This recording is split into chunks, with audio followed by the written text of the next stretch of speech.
name is Duryea. I am a master's student at the University of Rhode Island studying environmental and earth sciences.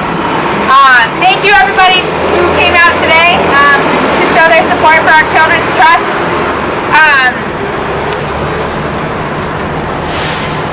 The earth is our home, right? Do you like to breathe? Yes. Me too. Do you like hiking and enjoying 360-degree views without blankets of smoke from wildfires? Yes. Me too. How about enjoying all the beach days in the summer without closures due to algal blooms? Yes. Me too. How about snorkeling in the ocean and seeing multiple different species of fish instead of multiple different types of marine debris?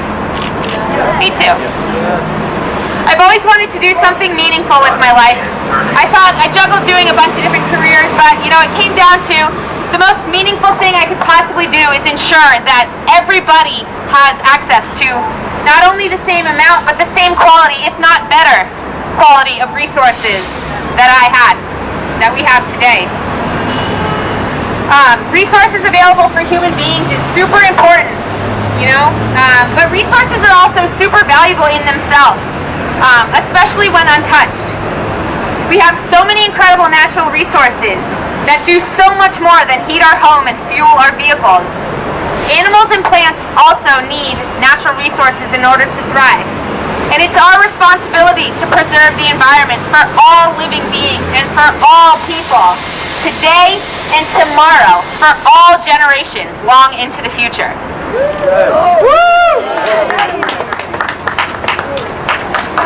So, not all of you may be super familiar with the Supreme Court case, Juliana versus the United States. Not all of you may know about the nonprofit organization, Our Children's Trust. But what they're doing is pretty simple. The problem is that the government is the trustee of the environment. What do you do when a trustee neglects the trust? You take them to court. It's that simple. We stand on the brink of a human-induced climate catastrophe. Today's adults will one day have to answer to us, their children and their grandchildren.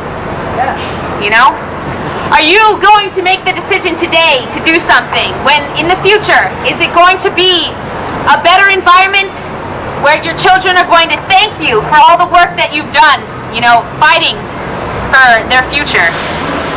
Or are your children going to come up to you and say, why didn't you do anything? Why didn't you do anything to protect my future? The adults will have to answer for the choices they make at this pivotal moment. Congress is deadlocked. The agencies tasked with protecting the environment have been co-opted by the very industries they are meant to regulate. Swift, coordinated action must be taken now to reduce atmospheric greenhouse gas levels. If we don't act now, it will be too late. If we don't act now, there will be runaway climate change. If we do not act now, we may see more hurricanes such as Katrina, Maria, and Michael. Today, October 29th, 2018, is the date the case Juliana versus the United States was scheduled to begin in court. The United States Supreme Court has had the audacity to stop it for now. Not only is this highly unusual, but it's totally unacceptable. The previous administration did too little to address the climate disaster, and the current administration is doing its utmost to undo that little. Yesterday and today, youth climate leaders all over the United States are leading rallies at courthouses. Today in Providence, we are coming together across our differences to stand in solidarity with the courageous youth across the nation and the world. We stand together to build a fossil-free world, a world that works for all of us. The United States Constitution protects our rights to life, liberty, and the pursuit of happiness. The Rhode Island Constitution protects those very same rights. What is more important to our rights than breathable air, drinkable water, and a livable planet? Youth versus the government is fighting for this right. It's a right that is recognized by indigenous peoples, by many cultures, and by legal systems dating as far back as the Roman Empire. The science is clear. demanding a science-based national climate recovery plan. We know what needs to be done. We also know what needs to be done now. The weather extremes are here for all to see. We are seeing intensifying hurricanes sweeping the Atlantic, Gulf coasts, and in the Pacific Ocean. We are seeing tornadoes in Lincoln, Rhode Island. Hello! We're seeing wildfires engulfing communities across the West.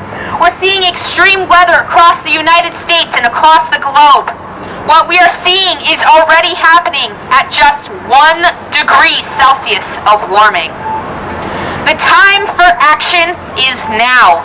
The time for climate justice is now. Many reports from the current and previous administrations recognize the reality of climate change. Even the Trump administration knows the truth. The petrifying truth is that now we're on track for 3.8 degrees Celsius of warming. There are no climate change deniers among our leadership. There are only those who think that they will survive just fine. We won't stand for that, and neither will the youth.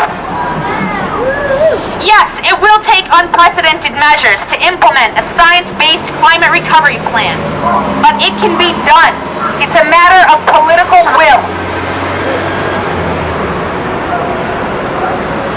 For far too long, our government has bowed to fossil fuel interests that have influenced politicians. They have rigged our political system for their own profit. Rhode Island is the ocean state. We are very vulnerable to sea level rise. We are dealing with 2 fossil fuel projects.